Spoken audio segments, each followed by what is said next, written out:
सियासत की बिसात पर जब मोहरे उल्टे पड़ने लगे तो वजहें भी ढूंढ ली जाती हैं, लेकिन अगर वजह तार्किक ना लगे तो सवाल भी उठ खड़े होते हैं। कुछ ऐसा ही सवाल कांग्रेस पर उठ रहे हैं, क्योंकि 15 जुलाई को जिस पटना की धरती पर कांग्रेस नेता राहुल गांधी का भव्य स्वागत होना था, छात्र सम्मेलन की हुंकार गूंजनी थी, वो दौरा अब इतिहास की फाइलों में नहीं बल्कि कैंसल की लिस्ट में दर्ज हो चुका है। कांग्रेस कह रही है कि बांकीपुर में उपचुनाव है, आदर्श आचार संहिता लागू है, इसीलिए नियमों के पक्के बाबू बनकर हमने दौरा टाल दिया। लेकिन अंदर की खबर यह है कि कांग्रेस की तैयारी आधी अधूरी थी। चर्चाएं गर्म है कि प्रदेश संगठन को नीट और प्रतियोगी परीक्षाओं से परेशान 10,000 छात्रों का डेटाबेस तैयार करने का टास्क मिला था, लेकिन कांग्रेस प्रदेश संगठन जमीन पर 10,000 युवाओं का नाम पता तक जुटा नहीं पाया। नतीजा, राहुल गांधी के पटना आने से पहले ही कांग्रेस का प्लान फ्लॉप हो गया। इस मौके पर बीजेपी ने इस मौके को लपक लिया। बीजेपी के प्रवक्ता नीरज कुमार ने सीधा तंज कसा कि कांग्रेस लोकतंत्र की नहीं, सिर्फ टूर की राजनीति करती है। उन्होंने साफ कहा है कि डेटा जुटाने में फेल हुए तो राहुल गांधी का टिकट ही कट गया। अब राहुल गांधी के पटना दौरे के कैंसिल होने के बाद कई सवाल खड़े उठे हैं। सवालों को जरा स्क्रीन पर रखिएगा।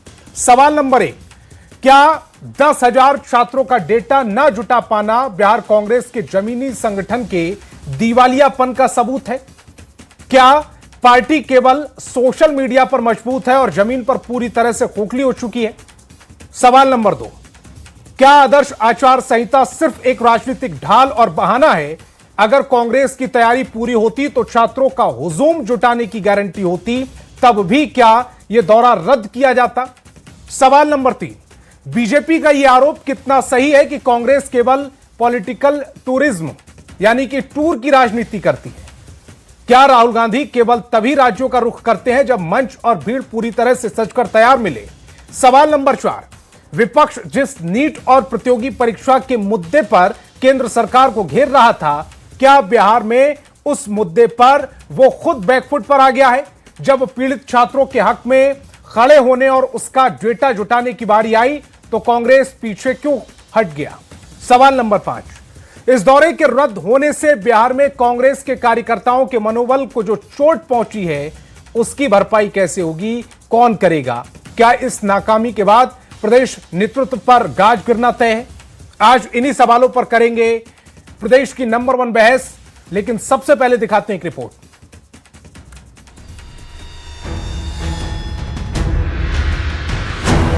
बिहार की एकमात्र सीट बांकीपुर पर उपचुनाव होने जा रहा है, पर उससे पहले ही बिहार की सियासत गर्माती जा रही है। 15 जुलाई को राहुल गांधी का प्रस्तावित पटना दौरा रद्द कर दिया गया है। ऐसे में पटना में कांग्रेस की ओर से छात्र सम्मेलन का आयोजन भी नहीं होगा। कांग्रेस का कहना है कि बांकीपुर विधानसभा क्षेत्र में उपचुनाव की प्रक्रिया और आचार संहिता लागू होने के चलते इस तरह का राजनीतिक कार्यक्रम आयोजित करना उचित नहीं होगा। पटना में चुनाव की घोषणा हो गई और यहाँ मॉडल कोड ऑफ कंडक्ट लागू हो गया, लिहाजा प्रशासनिक व्यवस्था के मद्देनजर सहयोगात्मक रुख अपनाते हुए राहुल जी ने अपना कार्यक्रम कुछ दिनों के लिए स्थगित कर दिया है। आगे जैसे ही कार्यक्रम की घोषणा होगी वैसे ही जो है वो सबको सूचना दी जाएगी। राजनीतिक गलियारों में कार्यक्रम रद्द करने को लेकर अलग अलग चर्चाएं भी तेज है। बीजेपी नेताओं का कहना है कि छात्र सम्मेलन की तैयारी को लेकर पार्टी संगठन तय लक्ष्य हासिल नहीं कर सका। चर्चा है कि प्रदेश संगठन को करीब 10,000 ऐसे छात्रों का डेटा तैयार करने की जिम्मेदारी दी गई थी जो नीट सहित अन्य प्रतियोगी परीक्षाओं से जुड़े मुद्दों से प्रभावित हो रहे थे।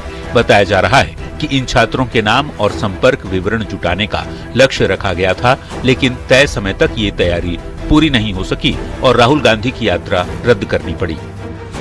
दरअसल यात्रा कैंसिल होने का कारण यह है कि उन्होंने प्रदेश कांग्रेस की इकाई से कहा था कि 10,000 युवाओं का नाम, फोन नंबर डाटाबेस बना के देने के लिए, और कांग्रेस बिहार में इतनी कमजोर हो चुकी है कि 10,000 युवाओं का डाटाबेस भी बना नहीं चुकी। मजबूरन राहुल गांधी को अपनी यात्रा कैंसिल करनी पड़ी।